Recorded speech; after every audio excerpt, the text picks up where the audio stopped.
अलीराजपुर झाबुआ कुक्षी की बात करो तो सबसे पहले एक ही बात आती है जी, ये तो पिछड़े स्थान है। इन क्षेत्रों में तो स्वाधीनता के 75 वर्षों के बाद भी कोई विकास नहीं हुआ जी, निमाड़ तो डूब में है। तो आज एक गांव की कहानी सुनाता हूँ और विश्वास के साथ यह भी कह रहा हूँ कि आपको ये खबर चमत्कार लगेगी, इस हद तक आश्चर्यचकित कर देगी जिसकी सीमा नहीं है, क्योंकि इस गांव के नवाचारों को सुनकर जानकर मेरे आश्चर्य की भी कोई सीमा नहीं रही थी।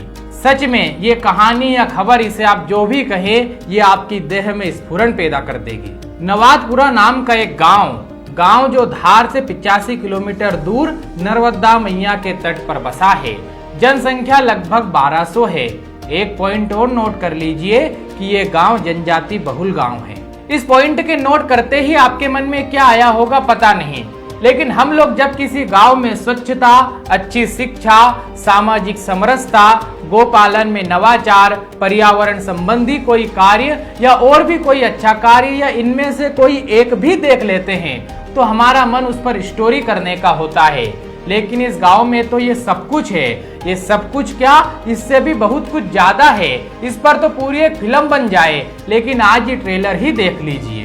गांव का सूत्रवाक्य वही जो अपने बड़े बूढ़े कह गए हैं, गो आधारित कृषि, कृषि आधारित उद्योग और उद्योग आधारित गांव। इस वाक्य में नया कुछ नहीं है।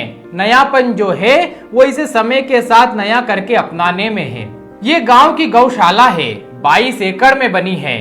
झूमर लटक रहे हैं, पिल्लरों को भी देखिए और पीवर ब्लॉक को भी, जैसे कोई बड़ा सभागार हो। सरकार ने गौशाला के लिए सहयोग राशि तो दी ही, लेकिन गांव के लोगों ने अपनी जेब से धनराशि मिलाकर इसे भव्य और दिव्य बना दिया है। तीनों मौसम और 6 ऋतुओं में इस गौशाला में गाय के स्वास्थ्य पर मौसम परिवर्तन का कोई भी असर न पड़े, इस तरह से बनाई गई है। अब आगे का सुनकर आप समझ जाएंगे कि गाय को हम नहीं, गाय हमें पालती है। गोबर और गौमूत्र से जैविक खाद बनाई जाती है। इस खाद का उपयोग खेतों में होता है।